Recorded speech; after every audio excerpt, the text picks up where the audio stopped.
There are many mysteries in the Bible which we don't understand. Kuna vitu vingi sana kwenye Biblia ambavyo hatuvielewi. There are many spiritual protocols in the Bible. Kuna vitu vingi, kuna protocol nyingi sana za kiroho kwenye Biblia. Our human mind don't understand. Akili zetu za kibinadamu haziwezi kuelewa. Doesn't mind whether it understands or doesn't understand. Haijalishi tunaelewa au hatuelewi. What is important is to obey the spiritual protocols. La muhimu ni kutii yale mafunuo ya kiroho. If you don't pray, kama huombi, God cannot move. Mungu hawezi kutendea. Now that tells us, hiyo inatuambia, isn't God all powerful? Mungu hana nguvu zote? Why he cannot do if we don't pray? Kwa nini afanyi vitu mpaka tuombe? See, this is a mystery. Unaona, hii ni jambo la kushangaza. But that's what spiritual protocol says. Lakini hiyo lakini ndivyo ambavyo taratibu za kiroho zinasema. If you don't pray, usipoomba, the way cannot be open for angels of God to come. Njia haiwezi kufunguka ili malaika wa Mungu washuke. I'll give you one good example for that. Anakupa mfano mmoja juu ya hili. Daniel chapter 10. Daniel sura 10. Verses 2 to 13. Mstari wa 2 mpaka 13. The prophet Daniel started fasting.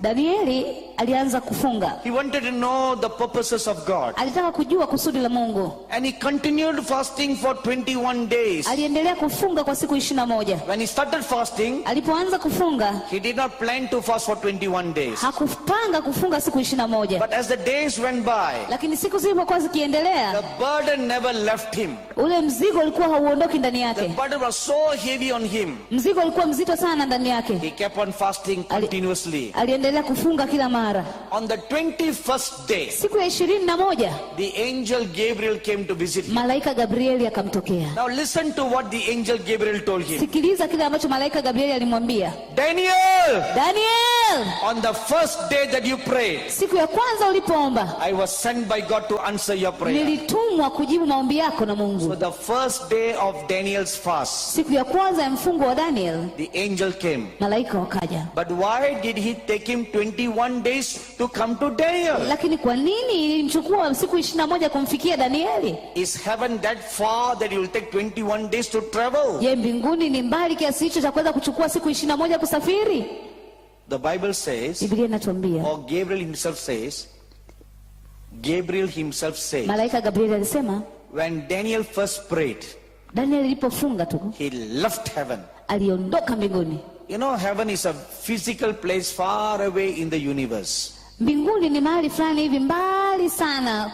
And to travel from heaven to earth, na kusafiri kutoka mbinguni kuja hapa, is as instant as the blinking of your eye. Ni karibu, yani kwa kiwango cha kufunga na kufungua macho. It's that instant. Ni hivyo, ni karibu kiasi hicho. Then why did it take Gabriel 21 days? Kwa nini ilimchukua siku 21 Daniel kufanya hivyo? And Gabriel tells us, Gabriel anatuambia, as he was flying down to earth, kama alipokuwa akipaa kuja duniani, when he came over the airspace of Persia, alipokuja kwenye anga la nchi ya Persia, the evil spirits in the high places in Persia detained him. Roho chafu kwenye nchi ile ya Uajemi zilimfunga. So they arrested him. Zikamkamata. And there was a wrestling going on. Kulikuwa na vita na mieleka inaendelea pale. And Gabriel was detained. Na Gabrieli akawa amefungwa. And because Daniel kept on praying, na kwa sababu Danieli aliendelea kuomba,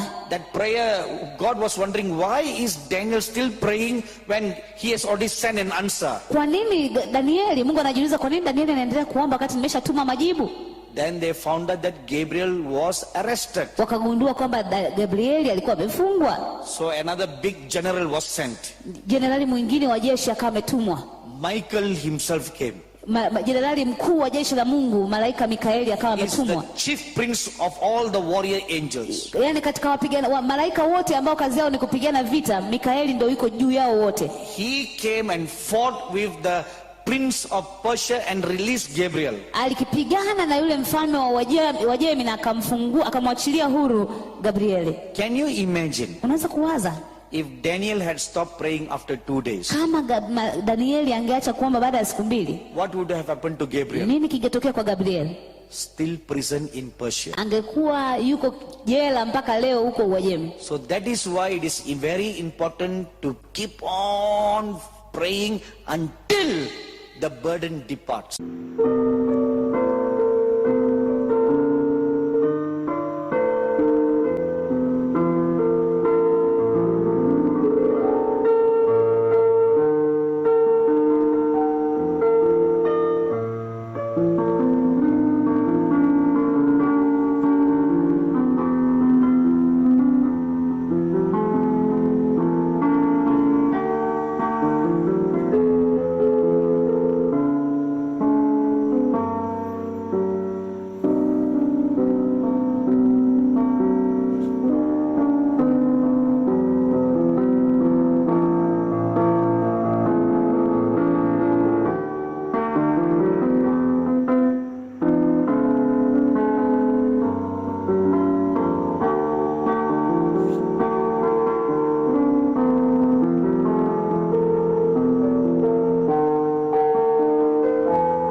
Last night I gave you a brief introduction about the purpose of this conference. இந்த மாநாட்டின் நோக்கத்தை குறித்து நேற்றிரவு ஒரு சுருக்கமான அறிமுகம் உங்களுக்கு நான் செய்தேன். And our good God used our respected servant of God, Reverend Dr. Stephen Francis, in a very powerful manner last night. நம்முடைய நல்ல தேவன் நேற்று இரவு மதிப்புக்குரிய தேவ மனிதர் reverend doctor Stephen I Francis was very amazed by வல்லமையாக many of the வெளிப்படுத்தினார். prophetic revelations that God gave through him. அவர்கள் மூலம் தேவன் வெளிப்படுத்தின அநேக தீர்க்கதரிசன வெளிப்பாடுகளை கேட்டு நான் மிகவும் ஆச்சரியப்பட்டேன். The thing that amazed me was this. என்னை மிகவும் ஆச்சரியத்தில் ஆழ்த்திய காரியம் All இதுவே the ஆகும். messages that I was going to give in this conference, இந்த மாநாட்டில் நான் கொடுக்க போகிற எல்லா தேவ செய்திகளையும் he spoke one word from each of the message. ஒவ்வொரு செய்தியிலிருந்தும் ஒரு வார்த்தை அவர்கள் எடுத்து பேசிவிட்டார்கள். I was truly amazed. மெய்யாகவே நான் மிகுந்த That வியப்பில் shows ஆழ்ந்துவிட்டேன். one thing, இது ஒன்றை காண்பிக்கிறது. that the Spirit of God is the head of this conference. தேவ ஆவியானவர் தான் இந்த மாநாட்டின் தலைவராய் இருக்கிறார் என்பதையே காண்பிக்கிறது. Amen. Amen. And surely the trumpet of the Lord is in our midst.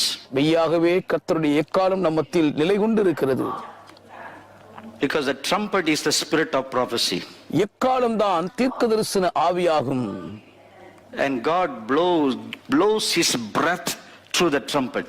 அந்த எக்காலத்தின் மூலம் தேவன் தம்முடைய சுவாச காற்றை ஊதுகிறார். Last week I was praying one day for this conference. கடந்த வாரம் ஒரு நாள் இந்த மாநாட்டுக்காக நான் ஜெபித்துக் கொண்டிருந்தேன். And the Spirit of the Lord came upon me and gave me some instructions how this conference should be conducted. கர்த்தருடைய ஆவியானவர் என்மேல் இறங்கி வந்து இந்த மாநாடு எப்படி நடத்த வேண்டும் என்ற சில வழிமுறைகளை எனக்கு So வகுத்து these கொடுத்தார். are the rules that I'm going to lay down now. ஆகவே இப்பொழுது நான் உங்களுக்கு முன்பாக இந்த சட்டதிட்ட விதிகளை வைக்க போகிறேன். So sometimes when you hear the word rules, we'll get very frightened. சட்டதிட்டங்கள் விதிமுறைகள் என்ற வார்த்தைகளை கேட்கும் பொழுதே பயந்து விடுவோம். Let me use a better, milder word மென்மையான ஒரு நல்ல பதத்தை நான் பயன்படுத்தட்டும், so that you will feel at ease. நீங்கள் மிகுந்த சமாதானத்தை உணரும்படியாக. Counsel of the Lord. கர்த்தருடைய ஆலோசனை என்று That sounds சொல்லுகிறேன். better, doesn't it? இது நன்றாக இருக்கிறது அல்லவா Very கேட்பதற்கு? non-threatening. உங்களை அச்சுறுத்தவில்லை. The counsel of the Lord is this. தேவனுடைய ஆலோசனை So the Lord இதுதான். told me to teach very deeply. ஆழமாய் உங்களுக்கு போதிக்கும்படி கர்த்தர் பணித்தார். He said, prepare them to meet with me. என்னை சந்திக்கத்தக்கதாக அவர்களை ஆயத்தப்படுத்து என்றார். That is one of the things that the prophet Moses did to prepare the people to meet with God. தேவ ஜனங்கள் தேவனை சந்திக்கும்படி மோசே தீர்க்கதரிசிகளை ஆயத்தப்படுத்தின ஒரு முக்கியமான காரியம் இதுவாகும். Not only that, அது மாத்திரம் அல்லாமல் he taught the people very deeply about the deep things of God. தேவனுடைய ஆழமான காரியங்களை குறித்து தேவ ஜனங்களுக்கு மோசே ஆழமாய் போதித்து கற்றுக் We'll கொடுத்தார். only think about the laws, the statutes and the commandments that the prophet Moses taught.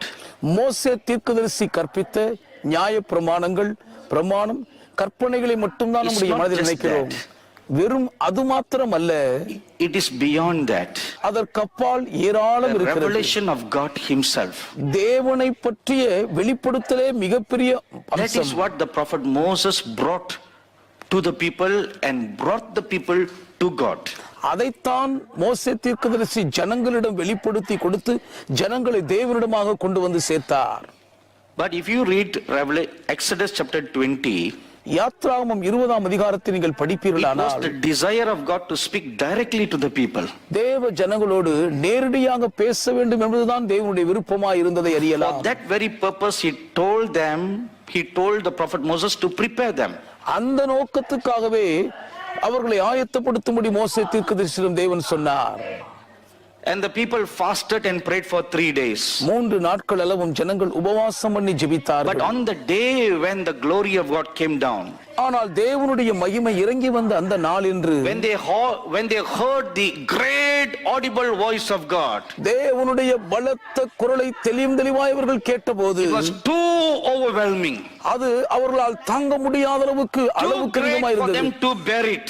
அவர்களால் அதை தாங்கிக் கொள்ள முடியாத அளவுக்கு அதிகமாக இருந்தது, பெரிதாய் They இருந்தது. closed their ears and they bowed down their heads and they told to the prophet Moses, தங்கள் காதுகளை அடைத்துக் கொண்டு தலை குனிந்து பணிந்து மோசே தீர்க்கதரிசியிடம் We cannot அவர்கள் hear பணிவாய் this. வேண்டிக் கொண்டார்கள், எங்களால் இந்த சத்தத்தை We கேட்க cannot முடியாது, bear this. எங்களால் இதை தாங்கிக் கொள்ளவே முடியாது, We don't want to hear. நாங்கள் தேவனுடைய சத்தத்தை You hear நேரடியாக for கேட்க us. விரும்பவில்லை, நீர் எங்களுக்காக கேட்டு And then you சொல்லும், come and tell us. அதற்கு பின்பு வந்து நீர் கேட்டது எங்களுக்கு தெளிவாய் சொல்லும் So என்றார்கள். as a result, அதன் விளைவாகத்தான் the Lord called the prophet Moses up on Mount Sinai. கர்த்தர் மோசே தீர்க்கதரிசியை சீனாய் மலையின் மேல் வரும்படி அழைத்தார். And he spent 40 days and 40 nights in the presence of the living God. ஜீவனுள்ள தேவனுடைய சமூகத்தில் 40 நாட்கள் இரவும் பகலும் அவர் செலவிட்டார்.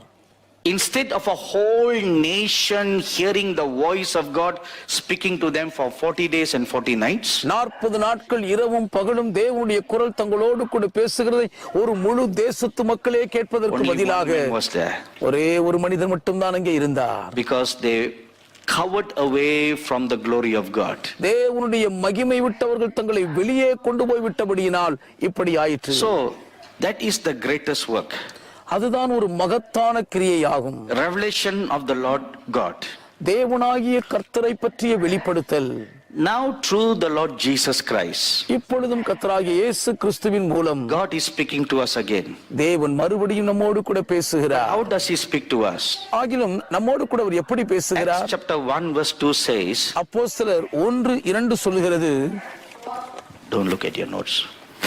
Acts chapter 1 verse 2 says, அப்போஸ்தலர் 1:2 சொல்லுகிறது. Acts chapter 1 verse 2. அப்போஸ்தலர் He 1:2 speaks to us through the Holy Spirit. பரிசுத்த ஆவியின் மூலம் நம்மோடு கூட அவர் பேசுகிறார். Why? ஏன்? Because again we are not able to hear the audible voice of God. மறுபடியும் பாருங்கள், தேவனுடைய தெள்ளந்தெளிவான உரத்த சத்தத்தை நம்மால் கேட்க We are கூடாதவர்களாய் still in the இருக்கிறோம். flesh. இன்னும் நாம் மாம்சத்தில் தானே இருக்கிறோம். Now the resurrected Lord Jesus Christ wants to speak to us. இப்போதும் உயிர்த்தெழுந்த ஆண்டவர் இயேசு கிறிஸ்து But நம்மோடு that கூட is பேச only விரும்புகிறார். possible through the Holy Spirit. பரிசுத்த ஆவியானவர் மூலம் மட்டுமே அது சாத்தியமாகும். But it is not the desire of God we stay there. ஆனால் அங்கே நாம் இருந்து விட வேண்டும் என்பது தேவனுடைய சித்தம் அல்ல, விருப்பம் அல்ல. We should move mature towards to be like the apostle John. அப்போஸ்தலனாகிய யோவானை போல் காணப்படத்தக்கதாக வளர்ந்து முதிர்ந்து நாம் தேர வேண்டுமாம். Just like how Israelites heard the audible voice of God speaking to them. தங்களோடு தெள்ளந்தெளிவாய் பேசுகிற தேவனுடைய உரத்துக்குள்ள இஸ்ரவேல் The ஜனங்கள் apostle கேட்டது John in போலவே the island of Patmos heard the audible voice of God, the Lord Jesus speaking to them. பத்மு தீவிலே அப்போஸ்தலனாகிய யோவான் தேவனுடைய தெளிவான குரலில் கர்த்தராகிய இயேசு கிறிஸ்து தம்மோடு பேசுகிற In சத்தத்தை Exodus கேட்டார். 19 you read, யாத்ராகமம் 19 படிக்கிறோம். and the trumpet sounded long. எக்காலம் நெடுந்துணியாய் முழங்கியது. It sounded long and loud. அது நெடுந்துணியாய் உரத்த சத்தமாய் முழங்கியது.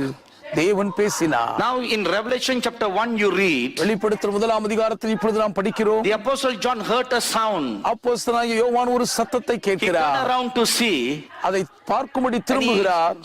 heard a voice like sounding from a trumpet. எக்கால சத்தம் போன்ற ஒரு சத்தம் தன்னோடு பேசுகிறதை And கேட்கிறார். the Lord spoke directly to the apostle John. கர்த்தர் நேரடியாக அப்போஸ்தலனாகிய யோவானோடு So it's பேசினார். a similar experience. இணையான ஒரு அனுபவம் என்பதை But also பாருங்கள். we must move towards that direction. நாமும் இப்பொழுது அதே திக்கை நோக்கி முன்னேற வேண்டும். Between the Old Testament and the book of Revelation, பழைய ஏற்பாட்டுக்கும் வெளிப்படுத்தின விசேஷ now we புஸ்தகத்துக்கும் are இடையில் in the center. இப்பொழுது நாம் நடு மையத்தில் In இருக்கிறோம். the center, the Holy Spirit speaks to us. அந்த மையத்திலே பரிசுத்த ஆவியானவர் நம்மோடு கூட God the பேசுகிறார். Father wants to speak to you. பிதாவாகிய தேவன் உங்களோடு பேச விரும்புகிறார். But because we are dull of hearing, ஆனால் கேள்வியில் நாம் மந்தமுள்ளவர்களாய் He இருக்கிறபடியால் speak to us through the Holy Spirit. அவர் பரிசுத்த ஆவியானவர் மூலமே நம்மோடு கூட The Lord பேசுகிறார். Jesus Christ wants to speak to us கர்த்தராகிய இயேசு கிறிஸ்து நம்மோடு கூட பேச வேண்டும் because என்று we are dull விரும்புகிறார். of hearing. நாம் கேள்வியில் மந்தமுள்ளவர்களாய் இருக்கிறபடியால் He speaks to us through the Holy Spirit. பரிசுத்த ஆவியானவர் மூலமே நம்மோடு கூட அவர் பேசுகிறார். God wants to translate us to His heavenly throne. அவருடைய பரலோக சிங்காசனத்துக்கு முன்பாக தேவன் நம்மை கொண்டு போய் நிறுத்த விரும்புகிறார். And speak to us directly. நேரடியாக நம்மோடு But பேசவே because we are வாஞ்சிக்கிறார். not ready, ஆகிலும் நாம் ஆயத்தம் so இல்லாதபடியினாலே instead of being translated up there, அங்கே எடுத்துக் கொள்ளப்படுவதற்கு பதிலாக only we see glimpses of glory in visions. நாம் தரிசனங்களில் தான் பரலோகத்தின் சில துளிகளை காண்கிறோம். But I show you a truth today. இன்றைக்கு நான் உங்களுக்கு ஒரு மேலான சத்தியத்தை காண்பிக்கிறேன். The purpose and the intent of the Lord God தேவனாகிய கர்த்தருடைய நோக்கமும் அவர் விரும்புகிற is உள்நோக்கமும் the combined experience of what Exodus experienced and what John the Revelator experienced. யாத்ராகம புஸ்தகத்தின் அனுபவமும் வெளிப்படுத்தின விசேஷத்தின் யோவானுடைய அனுபவமும் ஒருங்கிணைந்து பின்னி பிணைந்த நிலையில் The children of Israel experience seeing the glory of God and hearing the voice of God. தேவனுடைய மகிமையை கண்டும் அவருடைய சத்தத்தை கேட்கிறவர்களாய் இருந்த But that took place Israel on earth. அனுபவம் இந்த பூமியிலே நடந்தது. The experience of the Revelator John, வெளிப்படுத்தின யோவானின் அனுபவம் he had the same experience, அதே அனுபவத்தை அடைந்தார்தான். went one step further. ஆனால் ஒரு படி மேலே முன்னேறி He was சென்றார். caught up to heaven. அவர் பரலோகத்துக்குள்ளாக எடுத்துக் So கொள்ளப்பட்டார். God spoke with him from there. அங்கே இருந்து தேவன் அவரோடு கூட பேசினார். That is what God wants to give you today. அதைத்தான் இன்றைக்கு தேவன் உங்களுக்கு பாக்கியமாய் அருள That is the விரும்புகிறார். purpose of God. அதுவே தேவனுடைய நோக்கமாய் That இருக்கிறது. is the revelation. அதுவே வெளிப்படுத்தலாய் He's இருக்கிறது. calling you and drawing you to that realm now. அந்த மண்டலத்துக்குள்ளாக இப்பொழுது அவர் உங்களை அழைத்து கூட்டி சேர்க்கிறார்.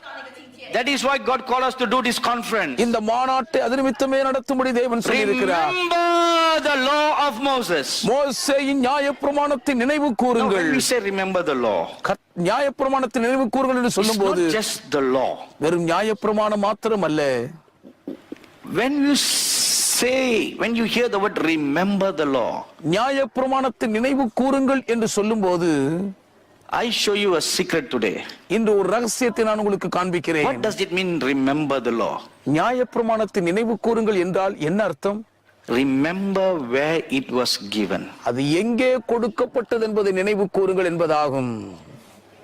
When you now stir your mind towards that, உங்கள் மனதை அதன் பக்கம் நீங்கள் திருப்பி பிரயோகிக்கும் போது you will come to the realization of one great truth.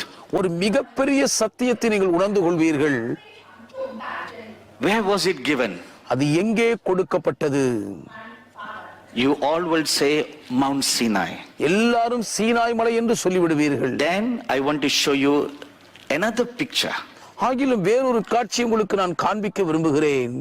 How was it given? அது எப்படி கொடுக்கப்பட்டது? Then another picture.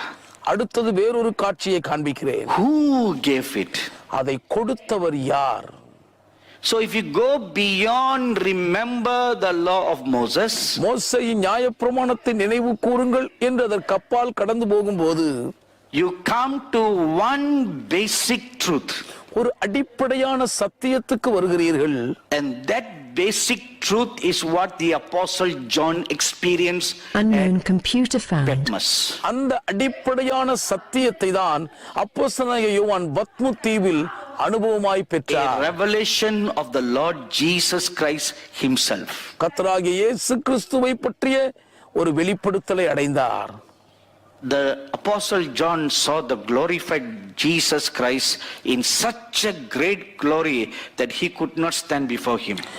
இயேசுவுக்கு முன்பாக நிற்கவே முடியாத அளவுக்கு மகிமையடைந்த இயேசுவை அவ்வளவு பிரகாசமான மேன்மையான மகிமையில் யோவான் அப்போஸ்தலன் If you தரிசித்தார். compare Revelation chapter 1 with Matthew chapter 17, மத்தேயு 17ஆம் அதிகாரத்தையும் வெளிப்படுத்தின 1ஆம் அதிகாரத்தையும் ஒப்பிட்டு பார்ப்பீர்களானால் the face of the Lord Jesus was transfigured. கர்த்தராகிய இயேசு கிறிஸ்துவின் திருமுகம் மறுரூபமாகிறது. His clothes were transfigured. அவருடைய வஸ்திரங்கள் மறுரூபமாயின. The apostle Luke writes that the Lord Jesus' face shone like the sun.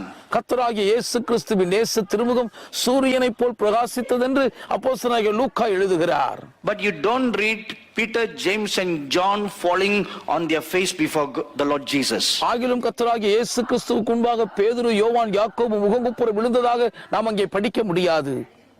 But in Revelation chapter 1 you read, ஆனால் வெளிப்படுத்தல் 1ஆம் அதிகாரத்திலே படிக்கிறோம், when the apostle John saw the glorified, magnified Lord Jesus Christ, மகிமையடைந்த பிரம்மாண்டமாய் மாட்சியடைந்த இயேசு கிறிஸ்துவின் திருமுகத்தை அப்போஸ்தலனாகிய யோவான் கண்டவுடனே the glory was so bright, அந்த மகிமை எவ்வளவு பிரகாசமாய் இருந்ததென்றால் It's not just the glory. அது வெறும் மகிமை அல்ல, It's also the power that comes out of the glory. அந்த மகிமையிலிருந்து பிரவாகித்த வல்லமையும் உடனே If you put புறப்படுகிறது. glory and power together, மகிமையையும் வல்லமையையும் ஒருங்கிணைத்து விட்டால் it translates to the holiness of God. அது தேவனுடைய பரிசுத்தம் என்கிறான் நிற்கும். The holiness of God is what is translated or magnified as glory and power. தேவனுடைய பரிசுத்தம் தான் மகிமை வல்லமை என்று பெரிதாக மிகைப்படுத்தப்பட்டு And when the மொழிபெயர்க்கப்பட்டிருக்கிறது. Apostle John stood before the holy presence of God, அப்போஸ்தலனாகிய யோவான் பரிசுத்தமான தேவ பிரசன்னத்துக்கு முன்பாக நிற்கும்போது he could not stand. அவரால் அங்கே He தாக்குப்பிடித்து fell நிற்க face on முடியவில்லை. his face worshiping the Lord. முகங்குப்புற விழுந்து கர்த்தரை பணிந்து கொள்ளுகிறார். My dearly beloved brothers and sisters, sons and daughters, என் அன்புக்குரிய சகோதர சகோதரிகளே, this மகன்மார்களே, is what you மகள்மார்களே, will really experience when you truly encounter God. உண்மையாகவே நீங்கள் தேவனை நேரில் சந்திக்கும் பொழுது இதைத்தான் அனுபவிப்பீர்கள். A true encounter with God will cause you to fall on your face to worship God. தேவனோடுள்ள ஒரு மெய்யான சந்திப்பு உங்களை முகங்குப்புற விழுந்து அவரை பணிந்து ஆராதிக்க வைத்துவிடும்.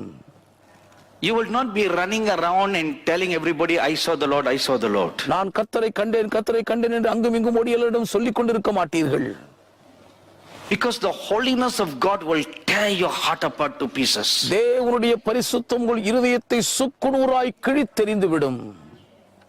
That holy glory of God will pierce through your heart and your mind. அந்த தேவனுடைய பரிசுத்த மகிமை உங்கள் இருதயம் உங்கள் சிந்தையின் ஊடாக ஊடுருவி பாய்ந்து செல்லும். Expose all the sins in your life. உங்கள் வாழ்க்கைக்குள் இருக்கிற எல்லா பாவங்களையும் வெளியே அம்பலப்படுத்தி விடும். Expose all the shortcomings. குற்றம் குறைகள் அனைத்தையும் வெளியே அம்பலமாக்கி விடும்.